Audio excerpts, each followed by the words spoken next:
கோயம்புத்தூர் மாவட்டம் மேட்டுப்பாளையம் பக்கத்துல இருக்கிற தேக்கம்பட்டியில இப்போ யானைகள் சிறப்பு நலவாழ்வு முகாம் நடக்குது. அந்த முகாமுக்கு தான் இப்போ நாம போக போறோம். இந்து சமய அறநிலையத்துறை சார்பில் நடக்கிற இந்த முகாமில கோவில் திருமணங்களோட யானைங்க கலந்துகிட்டு இருக்குது. சரி, வாங்க நாம முகாமுக்கு போகலாம்.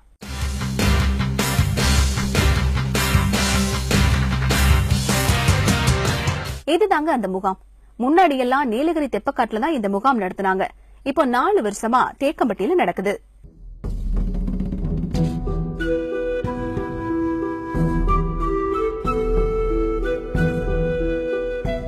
மார்ச் 30 வரைக்கும் நடக்கும் இந்த முகாமில 12 மாவட்டங்கள்ல இருந்து 33 யானைங்க வந்திருக்கு. எப்பவுமே கோவில் கட்டாந்தரையில கட்டி வச்சிருந்த யானைங்க இயற்கை சூழல் நிறைந்த இந்த முகாமுக்கு வந்ததுல இருந்து ஒரே குஷியா இருக்குதுங்க. அதே போல மற்ற யானைகளோடும் அன்பா பழகி வருதுங்க.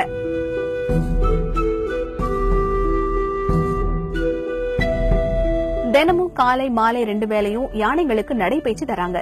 அப்புறம் ஷவர்ல குதூகல குளியல். இதுக்காக பவானி ஆத்துல இருந்து மோட்டார் வச்சு தண்ணி எடுக்கிறாங்க. குளியல் மேடையும் தனியா போட்டிருக்காங்க.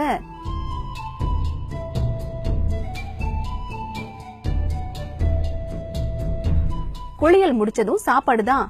ஆப்பிள், ஆரஞ்சு, அன்னாச்சி, திராட்சை, பேரிச்சை மாதிரியான பழங்க, பனங்கருப்பட்டி, வெல்லம், கரும்பு சர்க்கரை, அப்புறம் தக்காளி, கேரட், பீட்ரூட் மாதிரியான காய்கறிங்க, பயிறு வகைங்க, மூலிகை லேகியங்க, பசுந்தீவனம்னு யானைகளுக்கான உணவுல நிறைய வெரைட்டி தராங்க.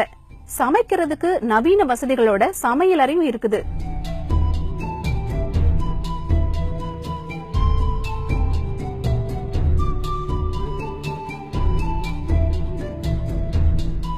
பகல் பூராவும் யானைங்க நல்லா ஓய்வெடுக்குதுங்க.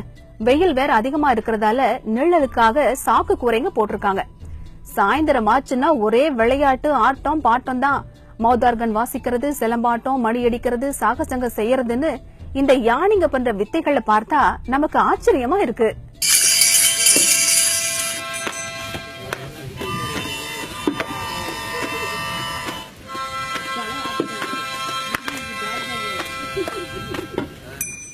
யானைகளோட ஹெல்த்த பாத்துக்கிறதுக்கு தனியா மருத்துவ மையம் வச்சிருக்காங்க. தனியா டாக்டர்ஸ் டீமும் இருக்கு. ஹெல்த் சம்பந்தப்பட்ட எல்லாத்தையும் இவங்க பாத்துக்குவாங்க.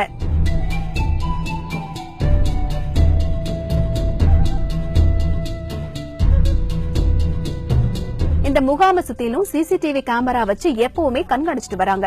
அதோட எல்லா இடத்துலயுமே மின்வெளியும் போட்டிருக்காங்க. காட்டு யானைங்க முகாமுக்குள்ள வந்துடக்கூடாது பாருங்க. அதுக்காகத்தான் மொத்தத்துல வருஷம் பூராவும் ஒரே இடத்துல அடப்பட்டு கிடக்கிற யானைங்களுக்கு இந்த கேம்ப் பிக்னிக் மாதிரி. காடு தானுங்க யானைங்களுக்கு வீடு.